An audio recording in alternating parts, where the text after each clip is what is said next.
Hello everyone, I'm Edward and today I will talk about factors that affect national literacy rate. Before going deep, it is important to define what is literacy rate. A person is termed literate if he can read and write on at least one language, otherwise he is termed as illiterate. National literacy rate shows what percentage of the population 15 years and above is considered to be literate. Previous studies show that most significant factors that affect literacy rate are standards of living and income, development rate of a country, gender variation, average years of schooling, life expectancy at birth, social level of a country, and its political regime.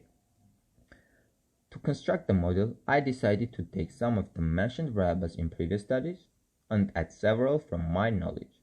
The first model looked like this. Before moving to the variables explanations, it is important to note that all the data were collected from World Bank and World Value Survey databases. Moving to the variables. Literate is national literacy rate, the percentage of the adult population that can read and write at least in one language. For each country, it is taken 2010 to 2014 years rates average. In the data, 0 stands for 0% and 1 stands for 100%. Eagerness. The following question was asked to people in each country, whether they agree or disagree with the statement.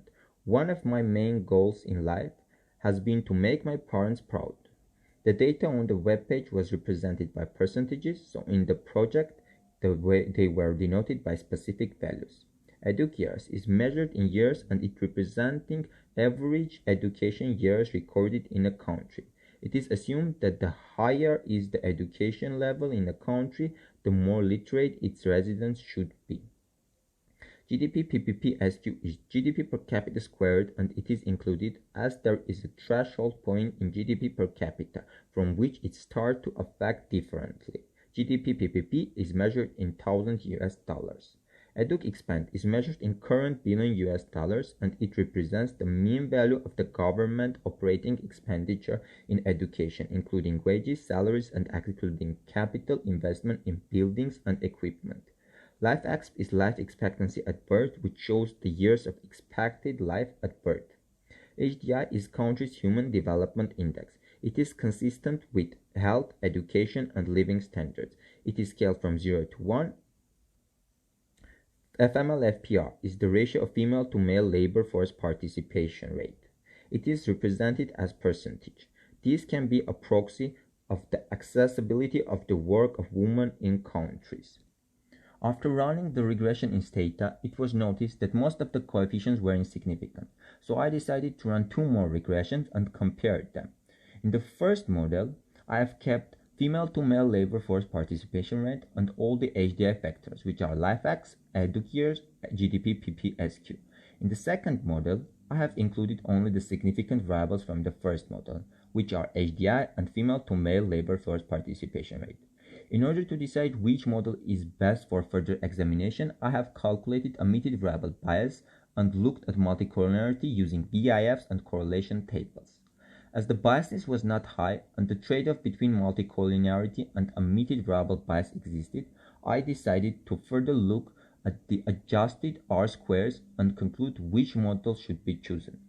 The third model had the highest adjusted R-square and the multicollinearity problem was solved. This is why it was taken as final model. After more research, I have found that in 2013, Social Progress Imperative have introduced new index called Social Progress Index, in short SPI. This index is constructed among basic human needs, foundations of well-being and opportunity. This index was a comparative one to HDI, so I decided to include it and look which of them is better reflecting the national literacy rate.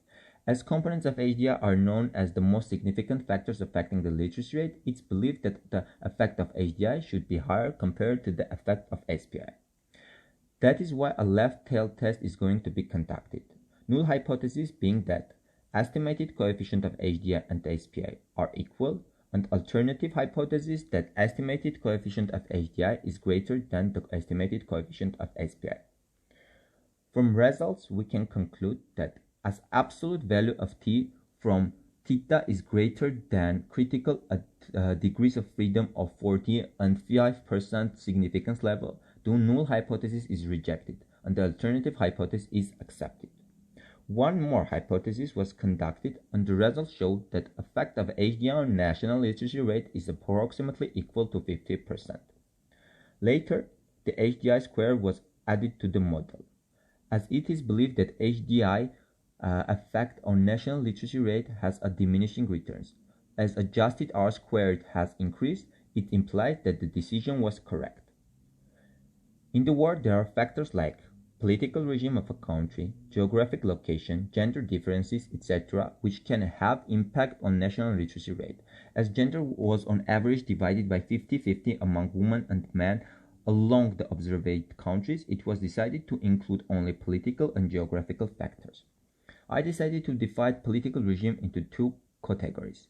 Democratic, if a country used to be democratic among 2010 to 2014, and non-democratic, if otherwise. And geographic location was divided among continents of observed countries. Unfortunately, it turned out that political regime has a very small effect on the national literacy rate. Nevertheless, the geographic analysis shows that Asian and European countries has on average 6% higher literacy rate compared to Africa, and in Northern Southern America approximately 7% higher. As now we have a variety of variables that affect the national literacy rate significantly, it is time to do homoscedasticity test. The model is considered heteroscedastic when the variance of the unobserved variable is not constant to different values of the independent variables of the model. For testing, the null hypothesis is that the variance of unobserved factor is constant, and the alternative hypothesis is that it is not constant. There are three tests that I use for checking homoscedasticity. Those are F-test, Bruch-Pagan, and Y-test.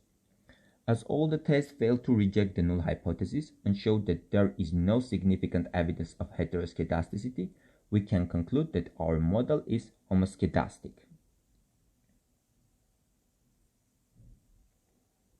Nevertheless, Ramsey-Robust standard errors and feasible generalized least squares were used for comparing the outcomes and finalizing the model. The effect of robust error is not that significant, but the FGLS has slightly increased the significance level of all variables, and now all variables, even independently, are significant. To conclude, we end up having a model which independent variable explain 66.6% variation of the national literacy rate. Those variables are Human Development Index, female-to-male labor force participation rate, and geographic location of a country. And this is the reference that I used for doing my research. Thank you for your attention. I hope it was informative.